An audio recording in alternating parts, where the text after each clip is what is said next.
प्रणाम गुरुदेव, प्रणाम गुरु माँ। गुरुदेव, मैं कोलकाता से अर्चना मित्तल बोल रही हूँ। गुरुदेव, आपने जो पिछले महीने ऑफलाइन साधना कराई थी 1 महीने की, मैं विधि अभी भी वो ही कर रही हूँ। मैं पर ध्यान में आंखें बंद करके आपको याद करती हूँ, आपके चेहरे पर केंद्रित होकर आंखों पर केंद्रित हो जाती हूँ और आमीन बोलती हूँ।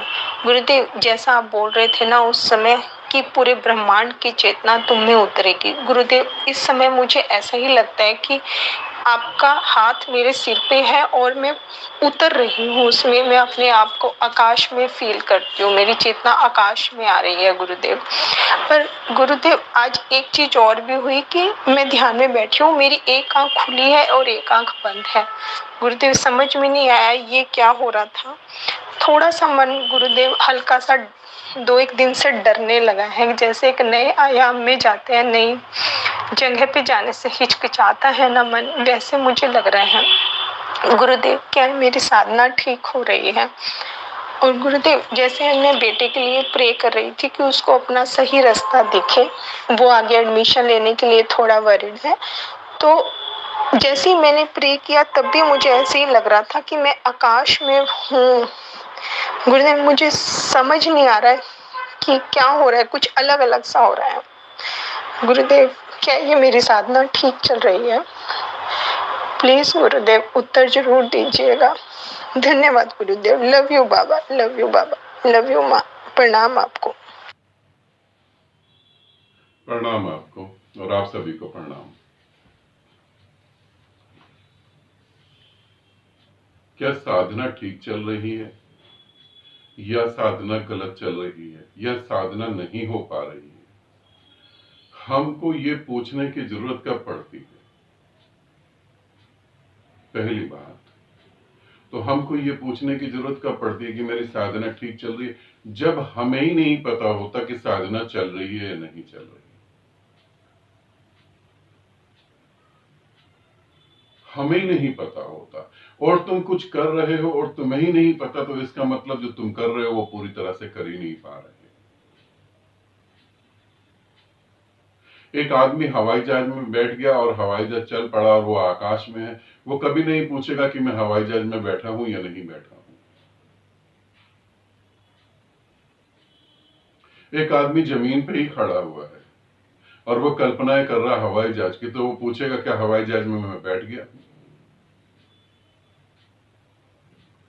साधना ठीक चल रही है या नहीं चल रही है? साधना ठीक नहीं चल रही है। अर्चना का ऑडियो मैं तुम सबको क्यों सुना रहा हूं और क्यों इसके ऊपर बोल रहा हूं? ऑडियो वीडियो थोड़ा लंबा हो सकता है।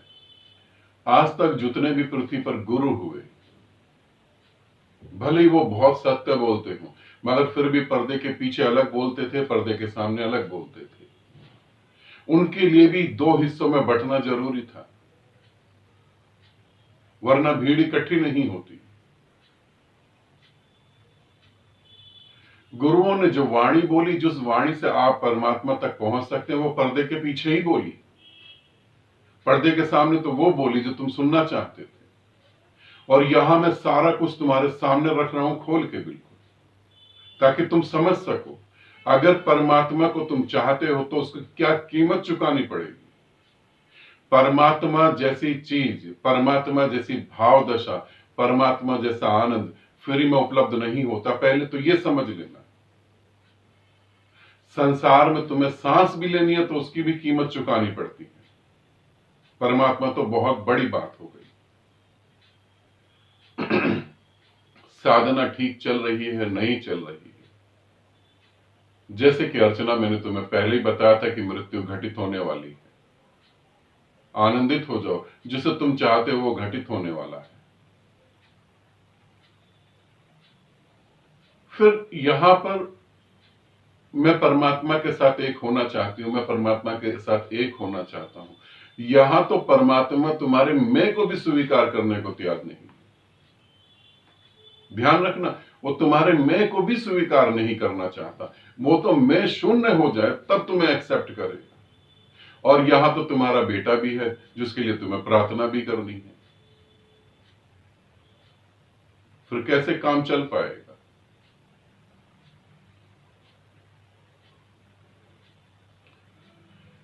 जब तक तुम इसे नहीं समझोगे तब तक कुछ भी नहीं हो पाएगा। तुम्हें अगर कोई प्रेम करता है, सीधी सी बात को समझो, इसे सभी साधक समझें।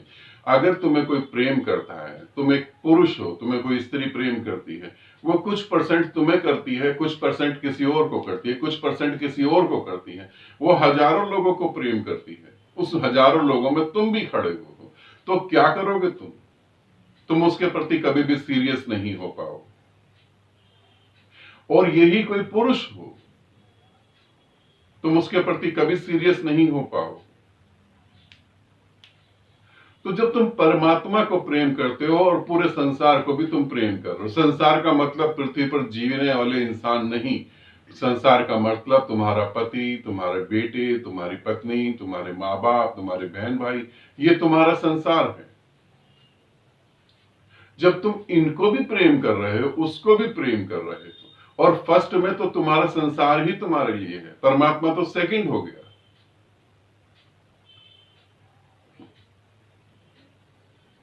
तो फिर कैसे साधना ठीक चलेगी? फिर एक भय भी है। भय किस बात का है? कहीं मैं पागल ना हो जाऊं, कहीं मैं मर ना जाऊं। दो ही चीजों का भय है, कहीं मैं पागल ना हूं, कहीं मैं मर ना जाऊं। मेरे पास अधिकतर साधकों के अंदर यही भय है, कहीं हम पागल ना हो जाएं, कहीं हम मर ना जाएं। और तीसरा भय जो है वो बिल्कुल काल्पनिक है, कहीं हमारा ये जन्म खराब ना हो जाए। ये काल्पनिक बात है। सारे काम तो जन्म खराब करने के लिए करे जा रहे हैं, और फिर ऐसी कल्पना करना झूठी कि हमारा जन्म ना खराब हो जाए। निश्चित होगा ही, तुम 100% नहीं उतर पा रहे। भय किस बात का? जो पागल होता है वही उसे पा पाता है, इसे समझ लेना। जितने भी संत हुए, जिनकी फोटो तुम घर में लगा के पूजा करते हो, जो भी कुछ है, वो तुम्हारे समाज में फिट नहीं बैठ पाए थे, वो पागल हो गए। छोटी सी उम्र में शंकराचार्य ने घर छोड़ दिया। कृष्ण सभी के साथ प्रेम करने लगे। ये लोग पागल थे बिल्कुल, पूरी तरह से। ये सभी के लिए अगर ये प्रार्थना करते तो ये सभी की प्रार्थना करते थे, सभी का कल्याण हो, सभी को सद्बुद्धि मिले। मगर यहां तो मेरा लड़का, उसको सही मार्ग मिले। बाकी लड़के किसके हैं? बाकी बच्चे पृथ्वी पर किसके हैं? वो अभी तो भेदभाव अंदर है, फिर साधना कहां से ठीक चलेगी? अब भी तो संसार में मोह है, अब भी तो संसार में टांग फंसी हुई है, फिर कैसे तुम गति कर पाओगे? और ध्यान रखना, मैं बार बार तुम्हारा साथ नहीं दे पाऊंगा। मैं अभी इस शरीर में जीवित हूं, तब तुम मेरी बातें नहीं समझ पा रहे। शरीर छोड़ दूंगा तो तुम तो वैसे ही नहीं समझ पाओगे। तो इस बात का भी ध्यान रखो। जब बता दिया कि मृत्यु घटित होने वाली है, अब तुम्हारा मैं मरने वाला है, और शरीर से भी मर सकती हो, ये भी बता दे कि शरीर से भी मर सकती हो, वैसे भी मर सकती हो, फिर कहां अब?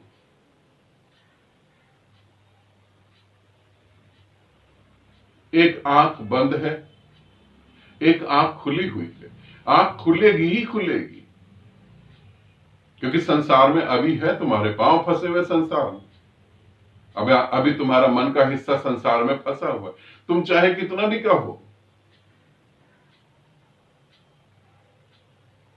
जिसके लिए अभी पति है, जिसके लिए अभी पत्नी है, जिसके लिए अभी बच्चे हैं, जिसके लिए माँ बाप हैं, भाई बहन हैं, परमात्मा उसके लिए बिल्कुल नहीं है। इसे समझ लेना, परमात्मा उसके लिए बिल्कुल नहीं है। जिसके लिए अभी संसार है, उसके लिए परमात्मा तो बिल्कुल नहीं है। और तुम कहते बड़े मजेदार तरीके से हो, बड़े प्यारे तरीके से कहते हो, हाँ गुरुदेव समझ तो आ गई है, बस बेटे की शादी कर दें। हाँ गुरुदेव समझ तो आ गई है, थोड़ा सा ये कर लेते हैं। थोड़ा सा ये कर लेते हैं, बेटे की शादी कर देते हैं, बेटे को कॉलेज में एडमिशन करवा देते हैं, बिटिया को ये कोर्स करवा देते हैं, इसने ऐसा कर दिया। इसी बीच एक क्षण नहीं होगा, एक क्षण भी नहीं घटित होगा और मौत तुम्हारे द्वार पे खड़ी हो जाएगी। उसे न कह पाओगे तुम। फिर तुम्हारे ये शब्द, हमारा ये जन्म खराब ना हो जाए।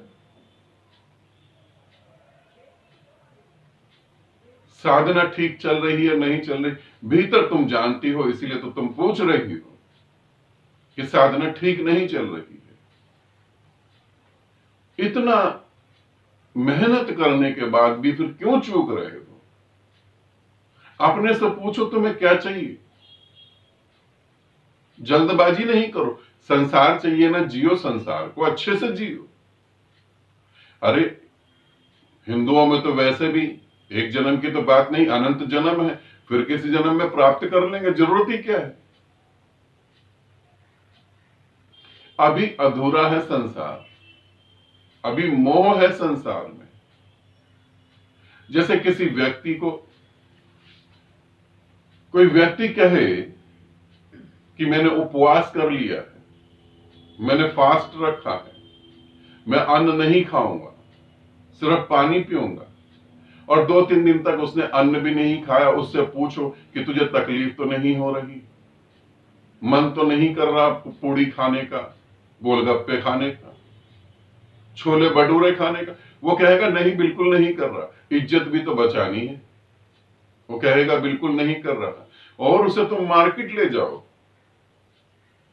तुम देख सको ध्यान से उसे, तो तुम देखना, उसे पूरी मार्केट में सिर्फ खाने वाली दुकानें ही दिखाई देंगी, मिठाई की दुकानें ही दिखाई देंगी और कुछ नहीं दिखाई देगा। फिर अभी संसार अधूरा, तभी तो प्रार्थना भी उठ रही है। प्रार्थना ये उठना जरूरी है कि मेरे बच्चे का भाग्य सही हो, मेरे बच्चे को मार्ग अच्छा मिले, या ये उठनी जरूरी है कि कैसे तू मुझे स्वीकार कर ले। अब बस बहुत हुआ। इस संसार में ऐसा कुछ भी नहीं है जो जीने लायक हो, कुछ भी नहीं है जो जीने लायक हो। हर मां बाप चाहते हैं कि उसका बच्चा जो है पूरी दुनिया में सबसे ऊपर खड़ा हो जाए, नाम रोशन करे। हर मां बाप चाहते हैं, और यही मां बाप तुम्हारे भी चाहते थे। तुमने कौन सा तीर मार दिया?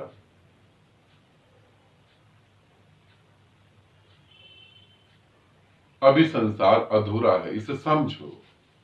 अभी भय किस बात का?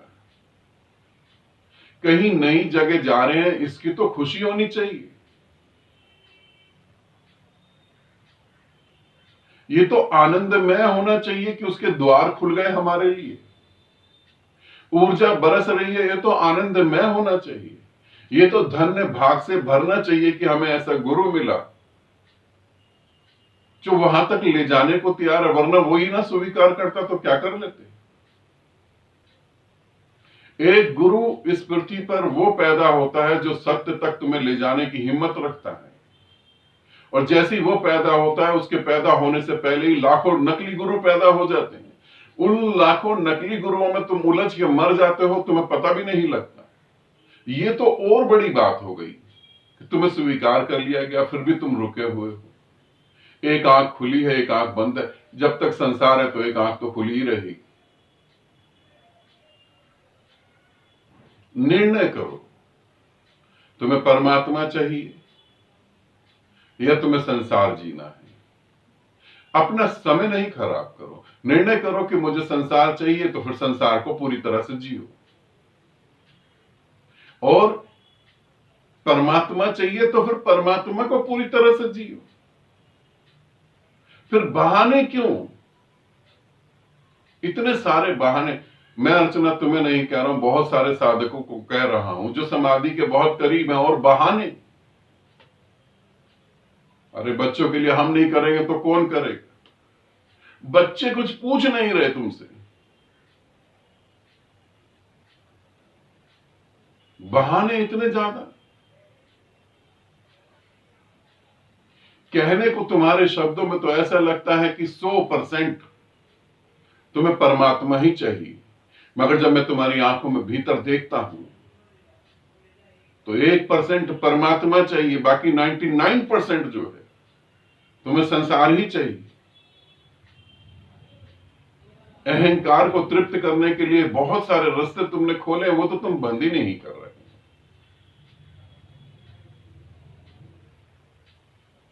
बहानेबाजी नहीं, निर्णय करो क्या करना है तुमको, और मार्ग खुला हुआ तुम्हारे लिए।